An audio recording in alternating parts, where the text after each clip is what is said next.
lately I've been working on adding support in Worldforge for exporting and importing entities so that the world as it is can be saved and then imported back again.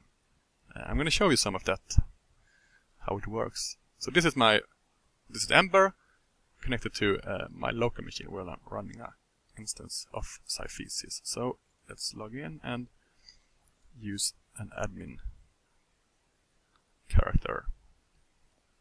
And what we now can do is we can edit an entity, and as you can see I've added a new tab to the right here, which allows us to export this entity. And since I'm editing the root entity, exporting this entity will of course export the whole world.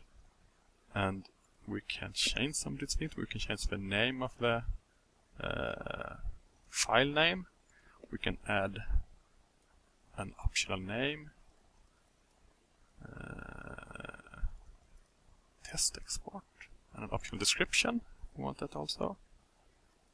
This is a test. And then we click on export entity, and the client now sends requests for data about all of the entities to the server and gets them back and writes them to a file. So let's now switch back to the console and kill the server and wipe the database and then start the server again. And back again to the client, and we have of course been disconnected since the server was shut down, so we'll connect back to it.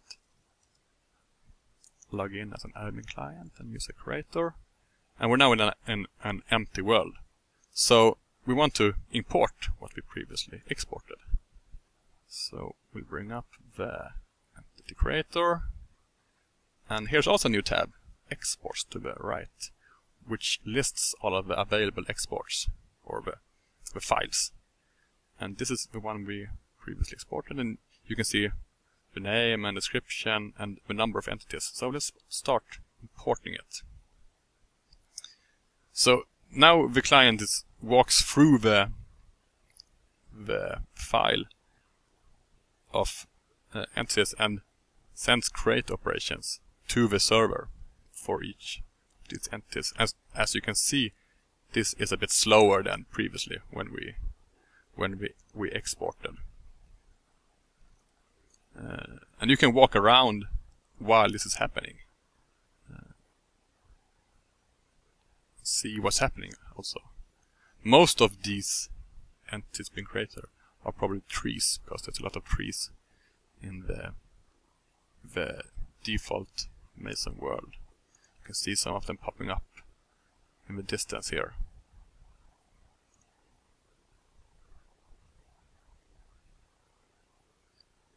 It starts by first restoring all of the entities, and once that's done, it also tries to restore the minds of the NPCs. So I have working export and import of minds. There are some communicated where there seems to be some issues, but in general it works. I'll soon show you once this reaches 0. Right, let's die up here then. And these characters now, currently they're empty because they have no minds, but they'll soon get their thoughts restored. Alright, everything's restored. Let's click on this one. Oh, and he answers. So his mind was restored correctly.